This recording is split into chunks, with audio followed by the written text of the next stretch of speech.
Priča, sa mnom je Sandra Perović, moja draga koleginica, to znači da ćemo razgovarati o filmovima koje treba da pogledamo u bioskopu ili na programu RTS-a. Dakle, Sandra, šta ima u bioskopima?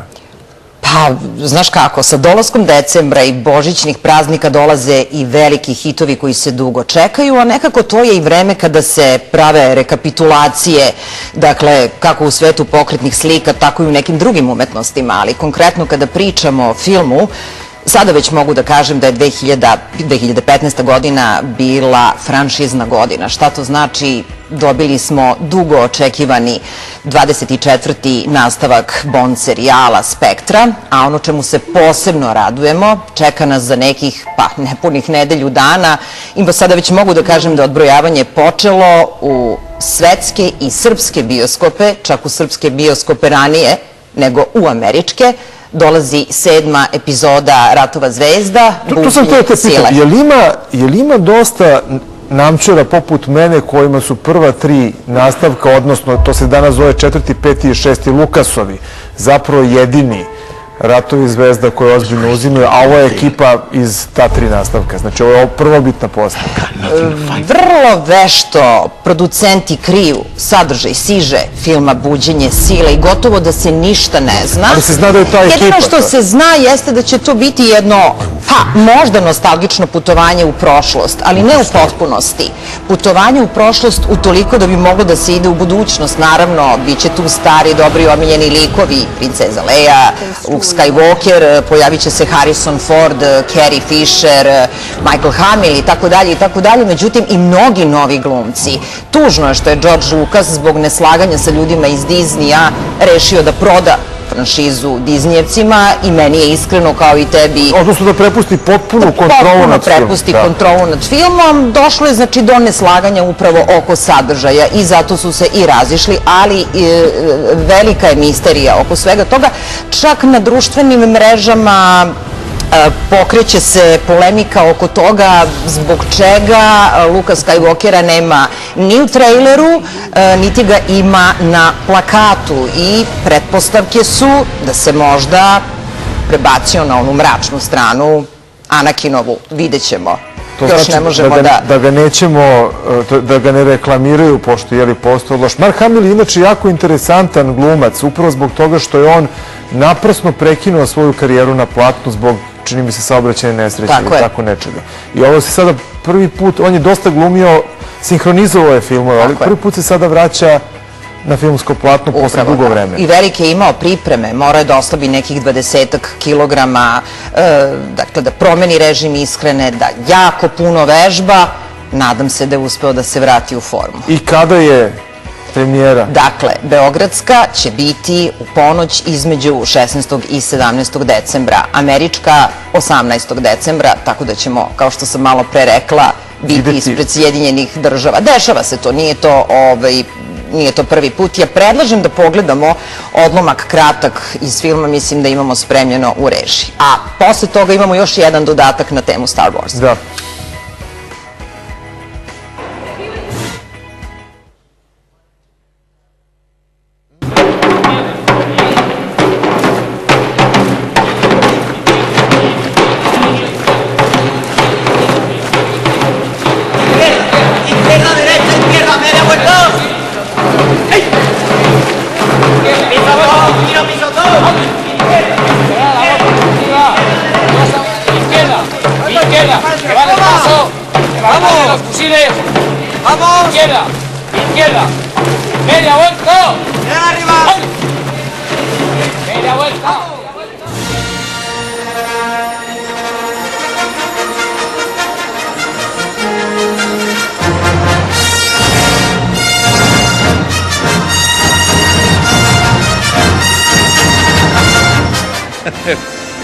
Bilo je jednostavno i zabavno. Zabava je bila najbolji deo toga. Bilo je uzbudljivo uraditi tako nešto. Oduvek sam voleo da budem dizajner kostima. Mislim da su oni među najtalentovanijim ljudima na planeti. Imaju mnogo posla koji zahteva puno kreativnosti. To je bila moja šansa da budem dizajner ovih kostima.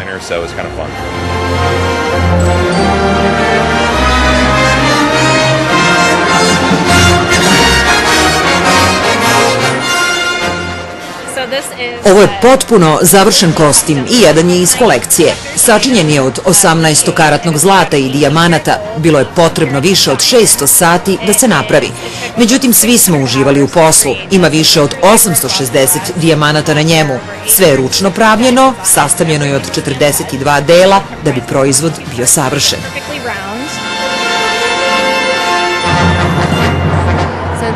Ova haljina je inspirisana likom glavnog negativca. Iz onoga što malo znamo o tom liku, uspeli smo da dođemo do zaključka da je veoma složen i to me je inspirisalo. Dualitet moći nasuprot ranjivosti je ono što sam pokušala da dočaram.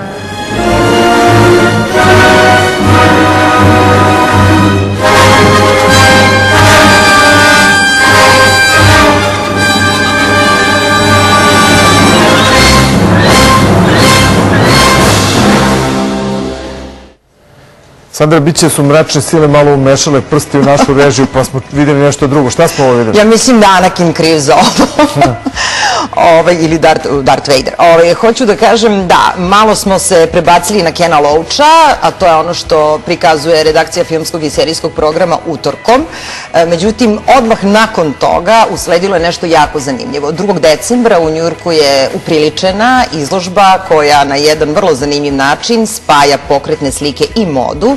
Naime, Ratovi zvezda inspirisali su mnogobrojne dizajnere, kreatore nakita takođe, da naprave, imali su gledaoci prilike da vide, dakle, prave kreacije inspirisane likovima iz serijala Ratovi zvezda i naravno to je sve u prilog tome da se atmosfera sve više zahuktava u susretu. To znači ćemo svi biti u likovima Ratova zvezda u narednih barem mesec dana kad to krene?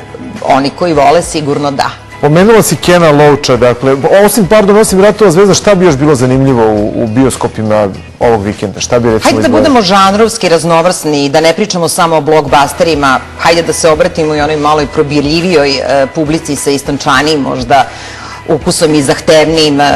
Na nedavno završenom festivalu autorskog filma prikazano je rumunsko ostvarenje Radea Judea, Aferin, koji inače u Berlinu dobilo Srebrnog medveda za režiju. Interesantno je da je jedan umetnički autorski crno-beli film, dakle nekomercijalni, uspeo da nađe put do bioskopskog repertoara i da se, znači, prikazuje ravnopravno sa svim ovim zvučnim ostvarenjima.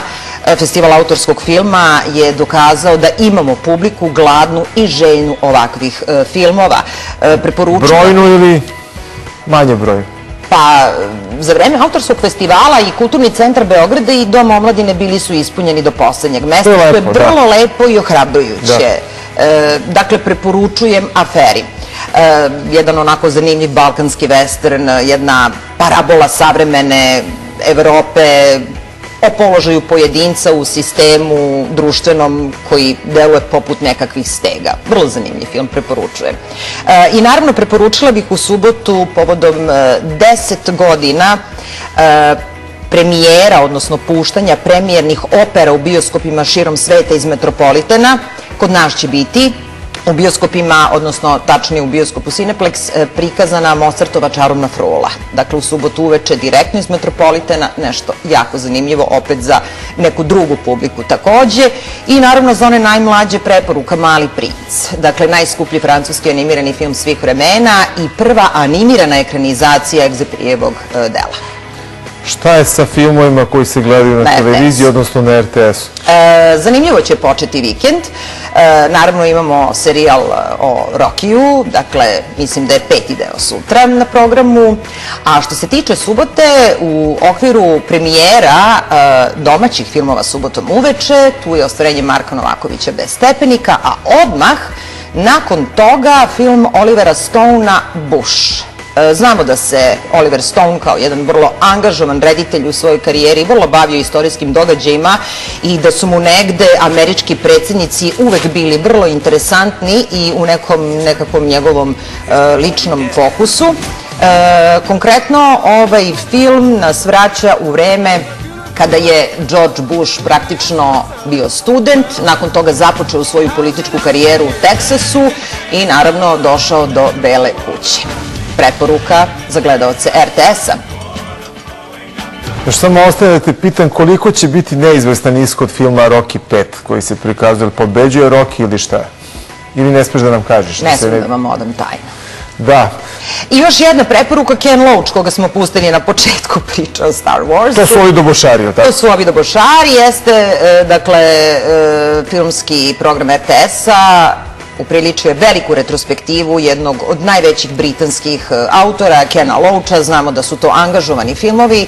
Konkretno, ovo je ostvarenje Sloboda i Zemlja i bit će prikazano u utorak na drugom programu u 21 sat. Toplo ga preporučujem, dakle, povratak u građanski rat, Španiju, angažovane teme, levičarske ideje Kena Loacha koje provejavaju u bukvalno svakom njegovom filmu.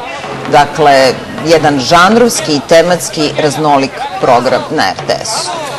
Sandra, hvala. Dakle, filmska redakcija četvrtkom preporučuje filmove koje možemo da gledamo što u bioskopu, što na programu RTS-a. Dakle, hvala još jedan put. A sada